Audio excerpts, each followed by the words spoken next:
پچھلی رات میری جس اذیت اور تکلیف میں گزری تھی، کم سے کم آج کی رات میں آرام کرنا چاہتی تھی۔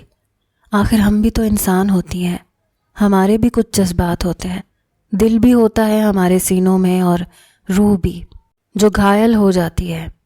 مگر پچھلے 5 سال سے مجھے نہیں معلوم کہ میرا دل جسم کے کون سے کونے کھدرے میں چھپ کر بیٹھا تھا۔ روح کتنے گھاؤ کھا کر کہیں پڑی سسک رہی تھی، اور جذبات وہ تو شاید اتنی بار کچلے گئے تھے کہ اپنی آخری سانسیں لے رہے ہوں گے۔ مگر خورشیدہ کو تو ہمارے جذباتوں کی کوئی پرواہ نہ تھی۔ اسے تو ان پیسوں سے مطلب تھا جو وہ ہر رات ایک نئے گاہک سے وصول کرتی، اپنی سانولی انگلیوں کو زبان سے چاٹ کر ان کو گنتی اور اپنی سرخ ساڑی کے پلو سے باندھ لیتی اور اس درندے کو ہمارے حوالے کر دیتی کہ جاؤ میاں، عیش کر لو آج کی رات۔ میں اس کوٹھے میں سب سے زیادہ حسین اور کم سن تھی۔ میری عمر صرف 20 سال تھی، اور اب تو میں گنتی ہی بھول گئی تھی کہ ان 20 سالوں میں کتنی بار مجھے درندگی کا نشانہ بنایا گیا تھا، کتنی بار میری سسکیاں اور چیخیں کمرے کی دیواروں سے سر ٹکرا کر اپنی موت آپ مری تھیں۔ میرے جسم کا کوئی بھی حصہ ایسا نہ تھا جس پر درندگی کے نشان ثبت نہ ہوئے ہوں، اور کل رات تو جس بھیڑیے سے میرا واسطہ پڑا تھا، اس نے تو مجھے اپنے دانتوں سے لہو لہان کر دیا تھا۔ میرے چہرے کو بھی نہیں چھوڑا تھا، میرے ہونٹ بالکل نیلے پڑ چکے تھے، مگر اس کی ہوس پوری ہونے میں نہیں آ رہی تھی۔ آخر کار میں نے اس کے سر میں زور سے گلدان مارا اور اسے زخمی کر دیا۔ اس پر خورشید مجھ پر بہت تل ملا رہی تھی کہ اس کا اتنا امیر گاہک میں نے زخمی کر دیا، مگر میرے زخموں کی پرواہ کسی کو بھی نہ تھی، یا شاید کوئی مجھے انسان سمجھنے کو بھی تیار نہ تھا۔ اس لیے میری کوئی بھی رات اذیتوں سے خالی نہیں جاتی تھی۔ آج تو میں نے خورشید کے سامنے ہاتھ جوڑ دیے، کہا کہ مجھے بخش دو، آرام کرنے دو۔ اس نے کہا کہ ایک تو تم نے میرا گاہک بھگا دیا، اوپر سے آرام کرنے دوں، آج تو تیرے کمرے میں 2 بندے چھوڑوں گی۔ اس ڈائن نے ان 5 سالوں میں مجھ پر کہاں ترس کھایا تھا جو آج کھاتی۔ میں خود کو گھسیٹتی کمرے میں چلی گئی اور خدا سے دعا کرنے لگی کہ آج رات کسی گناہ گار کو ہماری چوکھٹ پر نہ بھیجے۔ مگر ابھی میرے ہاتھ نیچے بھی نہ گئے تھے کہ دروازے پر مخصوص دستک ہوئی۔ یہ دستک نہیں، ایک سور تھا جو میرے کانوں میں پھونکا جا رہا تھا، مگر میں نڈھال سی پڑی رہی۔ میرے جسم میں انتہائی درد تھا کہ اٹھا نہیں جا رہا تھا۔ دستک اب مسلسل ہو رہی تھی۔ یہ غصے کا اظہار تھا جو وہ ڈائن دکھا رہی تھی۔ میں نہ چاہتے ہوئے بھی اٹھی کہ دروازہ نہ کھولتی تو وہ واقعی اپنے غصے کا اظہار کر ڈالتی۔ جب دروازہ کھولا تو وہ ڈائن سامنے کھڑی تھی، مجھے گھور کر کہنے لگی کہ جلدی سے تیار ہو جاؤ، خاص تیرے لیے ایک چھوکرا آیا ہے، آج کی رات تجھے ساتھ لے کر جائے گا، اور خبردار جو تو نے کوئی احتجاج کیا تو، ورنہ انجام کی ذمہ دار تو خود ہوگی۔ اگر ہمت نہیں ہو رہی تو تجھے انجیکشن لگا دیتی ہوں، مگر اسے خوش کر کے ہی آنا۔ میں اس کی باتیں سن کر ایک سرد آہ بھر کر رہ گئی اور کہا کہ آدھے گھنٹے تک آتی ہوں۔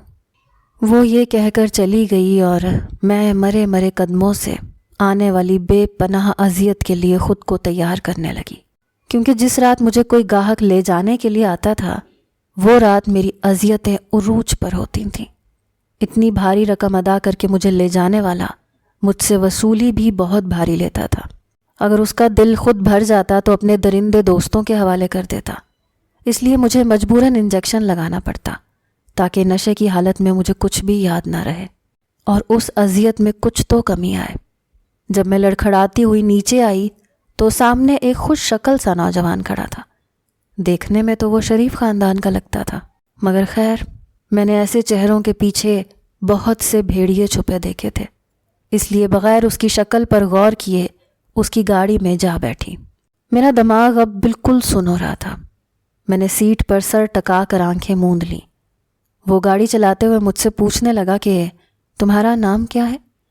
میں نے پہلی بار اس کی بات پر تلخی سی ہنسی تھی، کیونکہ آج تک کسی نے میرا نام نہیں پوچھا تھا، نہ ہی انہیں میرے نام سے کوئی سروکار ہوتا تھا۔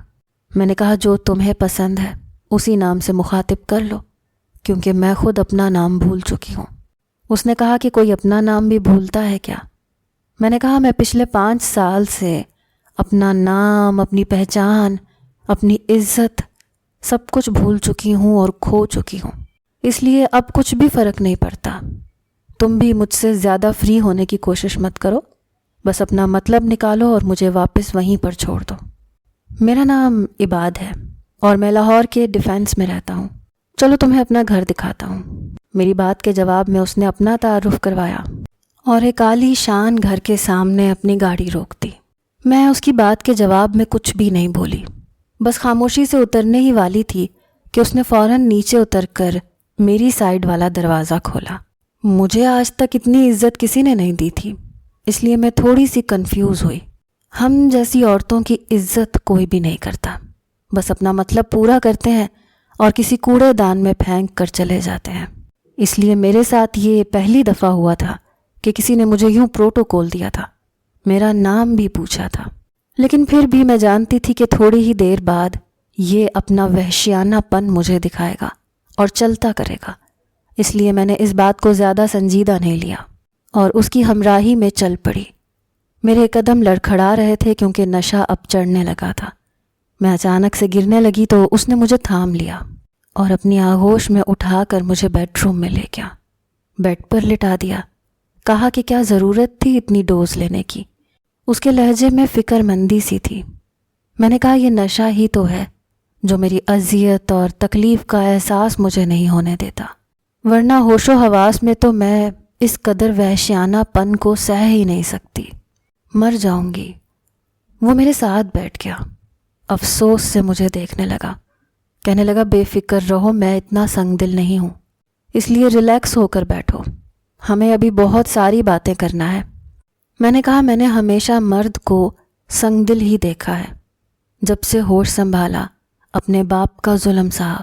میری ماں تو مجھے محبت بھری آغوش دینے سے پہلے ہی دم توڑ گئی۔ باپ نے مجھے منحوس کہا اور مجھے ایک بڈھے شخص کے ہاتھوں بیچ دیا۔ تب سے میرا سودا ہی تو ہوتا آ رہا ہے، ایک کے بعد ایک۔ کتنے گاہک آئے جنہوں نے مجھے کچھ پل کے لیے خریدا، اپنی خواہش کی تکمیل کی اور پھر یوں پھینک کر چلے گئے جیسے میرے اندر دل ہی نہیں دھڑکتا، ایک بے جان موم کی گڑیا جیسے۔ میں نہیں جانتی تھی کہ میں اسے اپنا حال دل کیوں سنانے بیٹھ گئی۔ میں نے اپنے خریداروں کے سامنے خود کو کبھی بھی قابل ترس پیش نہیں کیا تھا، کیونکہ جو قیمت بھر کر چند گھنٹوں کے لیے مجھے اپناتے تھے وہ میرا دکھ سننے کے لیے تھوڑی نہ اپناتے تھے۔ انہیں تو کچھ پل کے لیے اپنی فرسٹریشن نکالنی ہوتی تھی اور بس۔ مگر سامنے بیٹھا وہ شخص نہ جانے کیوں ان سے بہت الگ لگا مجھے۔ وہ بھی بڑی محویت سے میری داستان سن رہا تھا۔ اس کی آنکھوں میں کرچیاں سی تھیں۔ جب میری آنکھوں کے آگے مکمل اندھیرا سا چھانے لگا تو اس نے کمرے میں رکھے ریفریجریٹر میں سے ایک بوتل نکالی، مشروب گلاس میں انڈیل کر مجھے تھمایا۔ میں نے چپ چاپ پی لیا۔ مجھے لگا وہ شراب ہوگی، مگر وہ لیمو پانی تھا جو شاید میرا خمار اتارنے کے لیے مجھے پلایا گیا تھا۔ میں نے اپنے حلق میں وہ انڈیل لیا تو منظر کچھ واضح ہونے لگا۔ میں نے کہا کیا تم مجھے ہوش میں لا کر مجھے اذیت دینا چاہتے ہو؟ شاید تمہیں عورت کی چیخیں سننے میں زیادہ مزہ آتا ہے۔ وہ میری بات سن کر مسکرانے لگا۔ کہا تم سے باتیں کرنے کے لیے تمہارا ہوش میں ہونا بہت ضروری ہے۔ میں نے کہا کہ کیا اتنے پیسے تم نے محض مجھ سے باتیں کرنے کے لیے ادا کیے ہیں؟ تو وہ کہنے لگا کہ مجھے عورت کو تکلیف دینا پسند نہیں ہے۔ میرے نزدیک عورت خدا کی بہترین مخلوق ہے۔ میرا بس چلے تو عورت کو 7 پردوں میں چھپا کر رکھوں کہ زمانے کی میلی نظر اس پر نہ پڑے۔ میں نے اس کی بات پر جاندار کہا لگایا اور کہا کہ تم جیسی سوچ رکھنے والے انسان کا مجھ جیسی لڑکی سے کیا مطلب؟ پھر مجھے یہاں کیوں لائے ہو؟ تمہیں تو کسی پاک دامن عورت کو گھر میں لانا چاہیے تھا، نہ کہ مجھ جیسی جس کا دامن ہر رات داغدار ہوتا ہے۔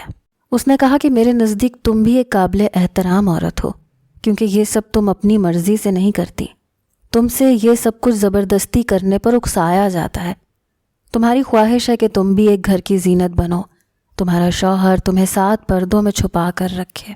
وہ میری آنکھوں میں آنکھیں ڈال کر مجھ سے کہہ رہا تھا، اور میں یہ سوچ رہی تھی کہ یہ تو شاید میرے اندر کا حال میری آنکھوں سے پڑھ رہا ہے۔ مجھ سے زیادہ دیر اس سے نظر نہیں ملائی گئی، اس لیے میں نے ادھر ادھر دیکھنا شروع کر دیا۔ میں نے کہا جس کام کے لیے مجھے لائے ہو وہ جلدی سے نمٹاؤ اور مجھے چلتا کرو۔ میں تمہاری اس طرح کی باتوں میں اپنا دماغ خراب کرنے والی نہیں۔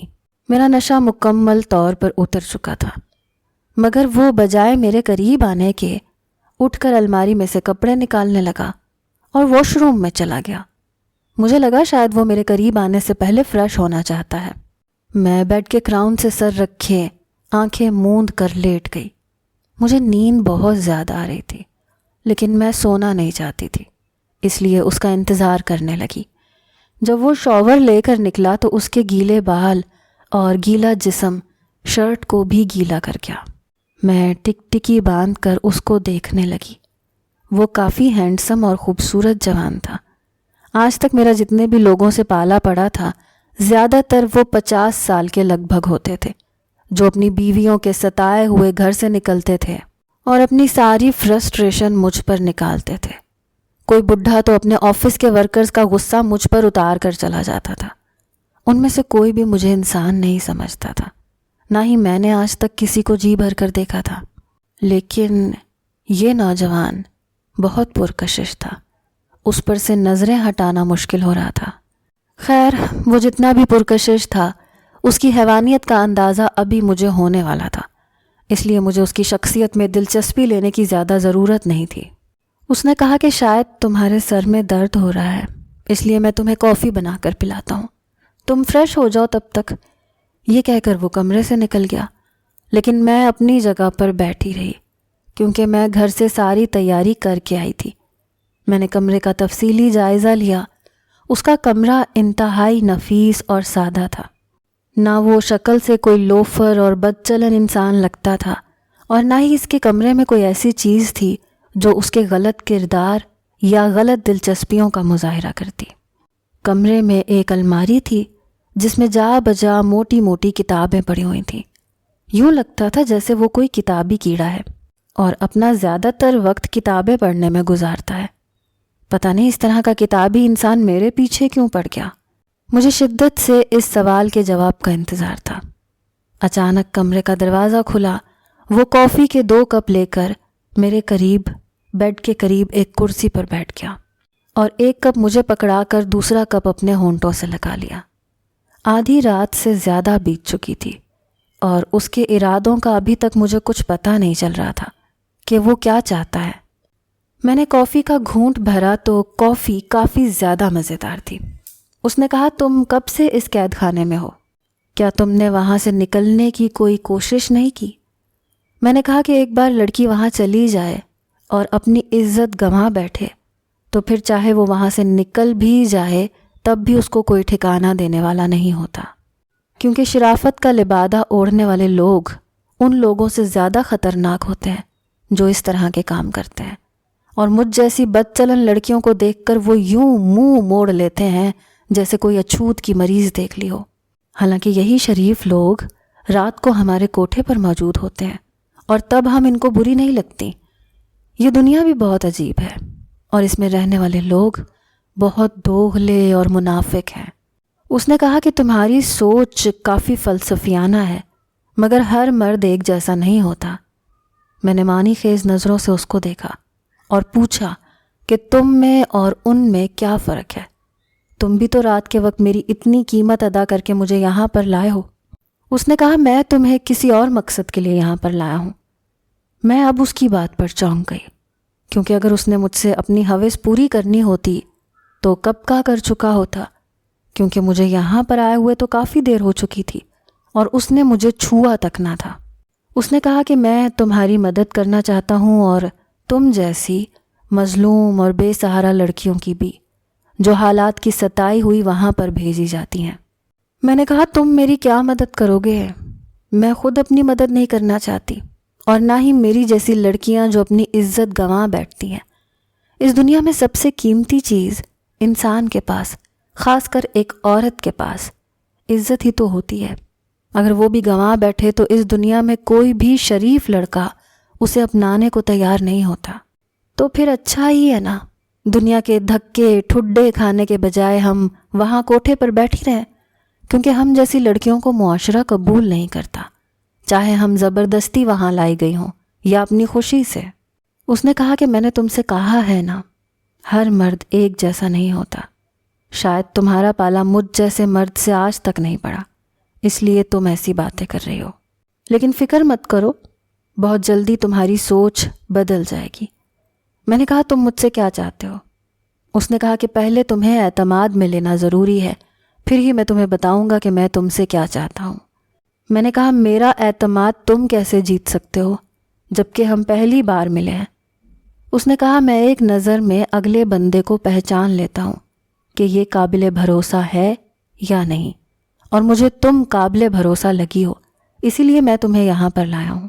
میں جانتا ہوں تم بھی خورشیدہ سے بہت زیادہ تنگ ہو اور وہ تم پر بہت زیادہ ظلم کرتی ہے، اور تم جیسی اور بھی لڑکیوں کے ساتھ.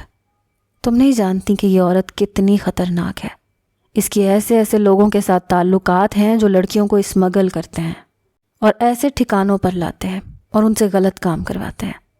زیادہ تر یہ کام زبردستی کروا جاتے ہیں، اور ان لڑکیوں کو زبردستی کسی کالج، یونیورسٹی یا اسکول سے اغوا کیا جاتا ہے.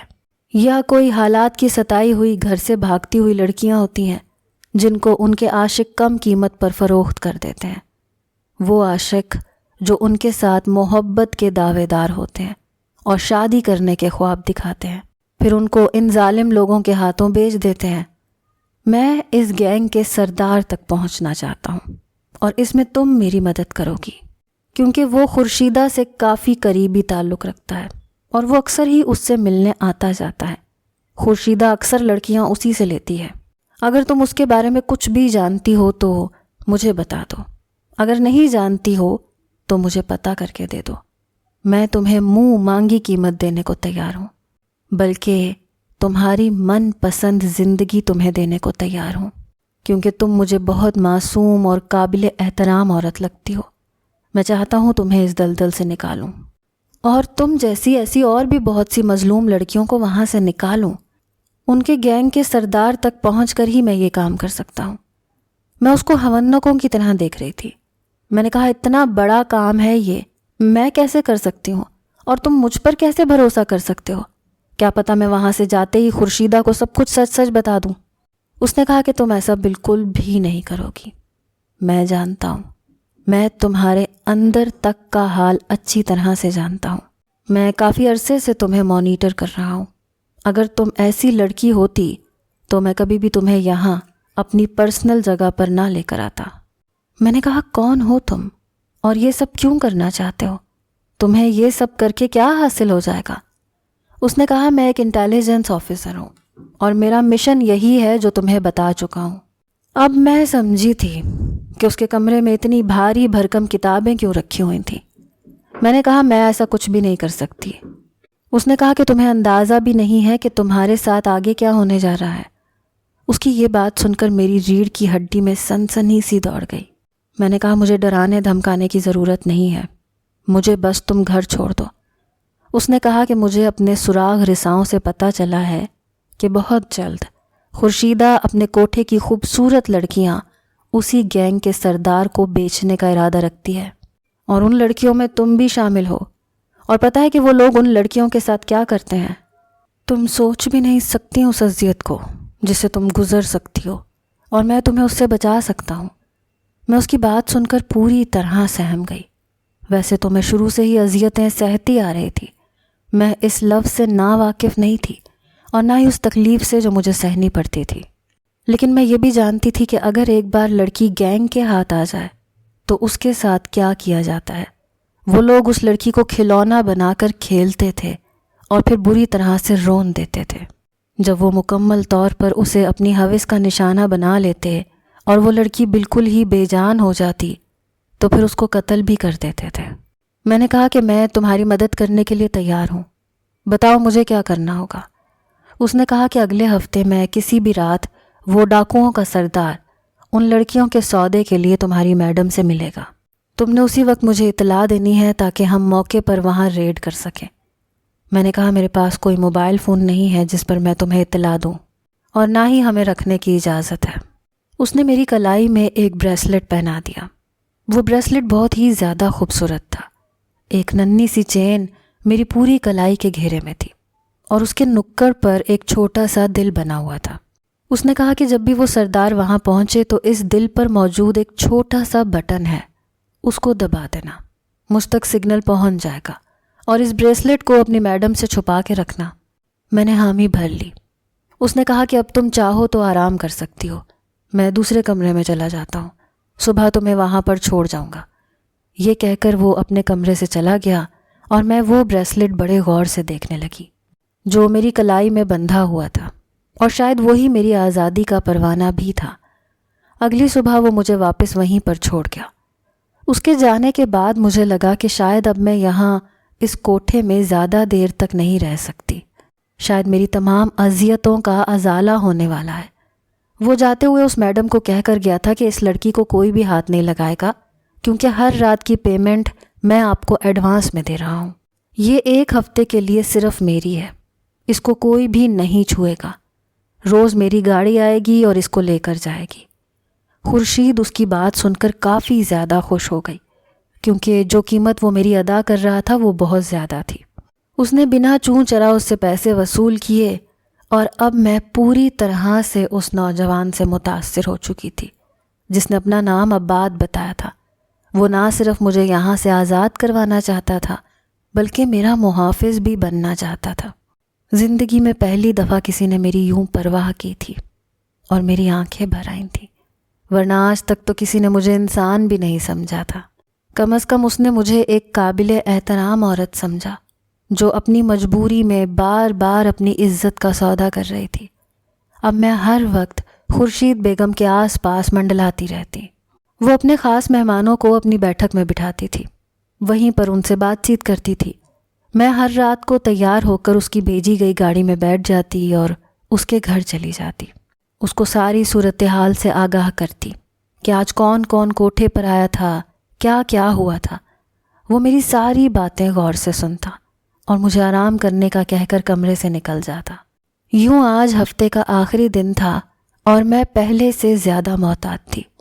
اچانک ہی خورشید بیگم نے مجھے کہا کہ آج اس لڑکے کے ساتھ تمہیں نہیں بھیجا جائے گا، بلکہ آج ایک خاص مہمان آنے والا ہے، تم جلدی سے تیار ہو جاؤ۔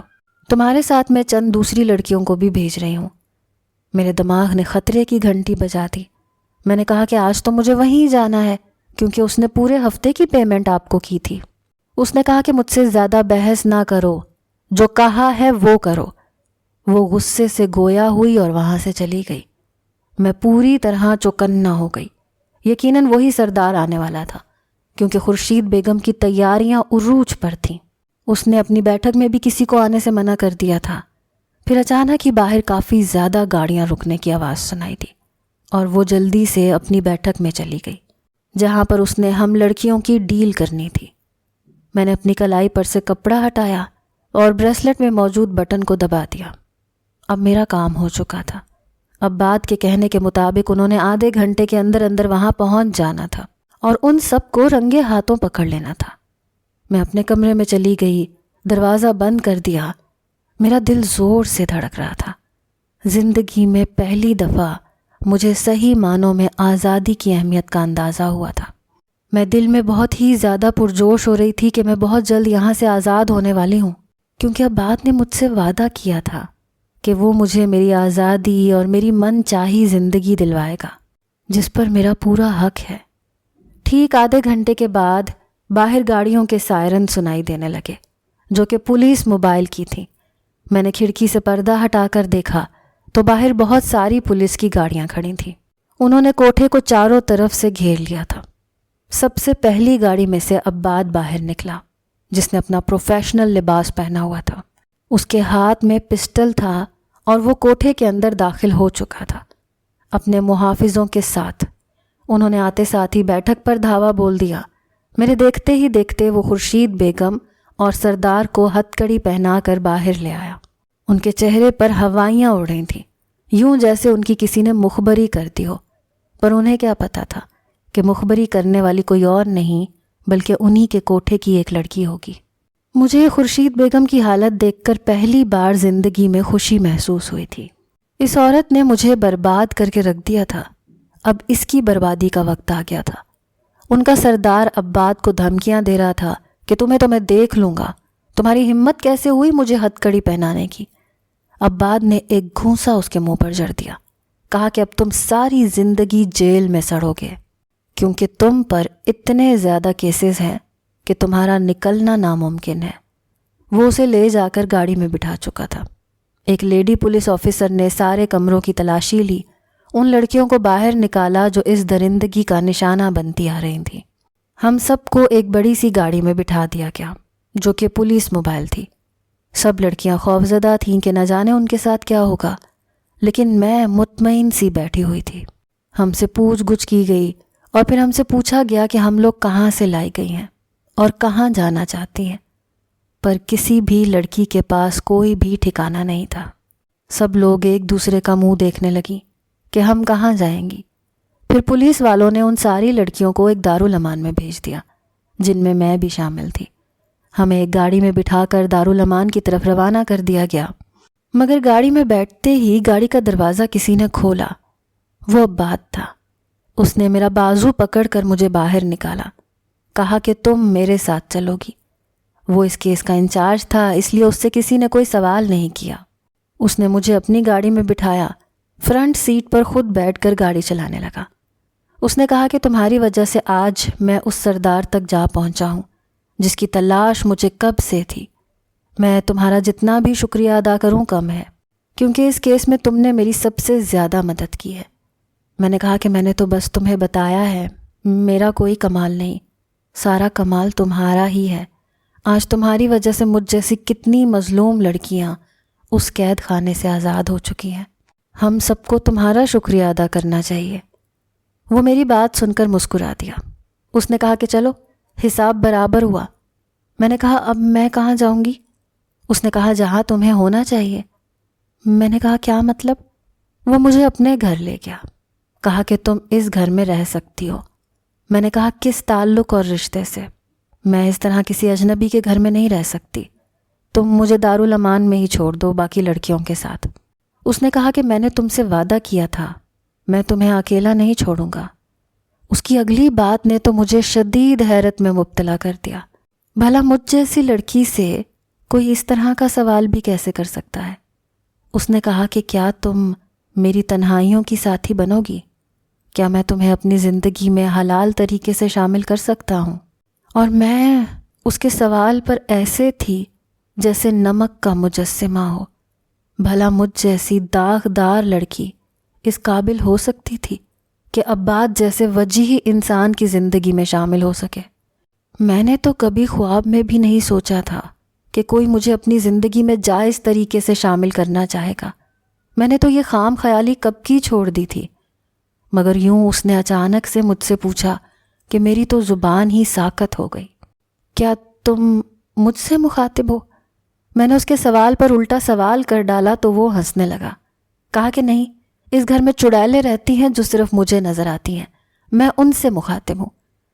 میں نے کہا میں یہ سب ڈیزرو نہیں کرتی، میں تمہارے لائق نہیں ہوں۔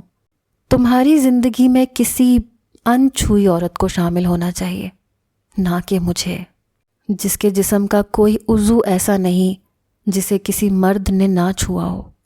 وہ میری بات سن کر میرے قریب آیا، میرے دونوں ہاتھ تھام کر اپنی آنکھوں پر لگائے اور کہا کہ میں تم پر ترس نہیں کھا رہا، مجھے تم اچھی لگنے لگی ہو۔ ان مردوں نے تم سے تمہاری معصومیت نہیں چھینی، اور آج کے بعد خود کو کمتر مت سمجھنا پلیز۔ مجھے اچھا نہیں لگے گا کہ عباد کی پسند کو کوئی کمتر کا ہے۔ میں اس کی بات سن کر لاجواب سی ہو گئی۔ میں نے کہا تمہارے پیرنٹس کیسے مانیں گے؟ انہوں نے تو تمہارے متعلق کیسے کیسے خواب دیکھے ہوں گے نا؟ تو وہ مسکرا دیا، کہا کہ ایک 6 فٹ 6 انچ کے مرد میں اتنی تو جرت ہونی چاہیے کہ اپنی زندگی میں کسی کو شامل کرنے کے لیے دنیا کے سامنے ڈٹ جائے، اور میں ایسا کرنے کی قابلیت رکھتا ہوں۔ تم بتاؤ، کیا تمہیں کوئی اعتراض تو نہیں ہے؟ میں تمہیں پورے مان اور چاہت سے اپنانا چاہتا ہوں، کبھی زندگی میں تمہیں تمہارے ماضی کا حوالہ نہیں دوں گا، یہ میرا وعدہ ہے، کیونکہ میں جانتا ہوں کہ ہم سب ہی زندگی میں گناہ کرتے ہیں، مگر تم نے ایک نہ کردہ جرم کی سزا کاٹی ہے۔ تمہارا ہر اس خوشی پر حق ہے جو تم سے چھین لی گئی۔ وہ اپنے انگوٹھے سے میری انگلیوں پر دباؤ ڈال کر بولا، جیسے میرے انکار کرنے پر اس کا دل ٹوٹ جائے گا، اور بھلا مجھے زندگی سے اور کیا چاہیے تھا۔ میں نے دل میں بے اختیار اپنے رب کا شکر ادا کیا کہ جس نے مجھ جیسی عورت کے نصیب میں ایسا مرد لکھ دیا۔ بے شک وہ ہر چیز پر قادر ہے۔ میرا دل تشکر سے بھر گیا۔ میں نے اپنی زندگی کی ڈور اس کے ہاتھ میں تھما دی۔ آج میری عباد سے شادی کو 4 سال بیت چکے ہیں۔ اللہ تعالیٰ نے ہمیں ایک خوبصورت سی بیٹی دی ہے۔ عباد نے اپنا وعدہ پورا کیا۔ اس نے کبھی مجھے میرے ماضی سے متعلق کوئی طنز یا مذاق میں بھی بات نہیں کی، اور میں ہر پل اپنے رب کا شکر ادا کرتی ہوں۔ مگر ایک بیٹی کی ماں ہونے کے ناطے مجھے دھڑکا سا لگا رہتا ہے کہ ہماری ماں ہم کو اس زمانے کی بری نظر نہ لگے، نہ ہی وہ اپنی ماں کے ناکردہ جرم کی سزا کاٹے کبھی بھی۔ پیارے دوستو، آپ کے خیال میں عباد جیسے لوگ آج بھی پائے جاتے ہیں کیا؟ عورت کی عزت چلی جائے تو کیا وہ اس قابل نہیں رہتی کہ کوئی شریف مرد اسے اپنا سکے؟ کمنٹس میں اپنی رائے کا اظہار ضرور کیجیے گا۔ شکریہ۔ اللہ حافظ۔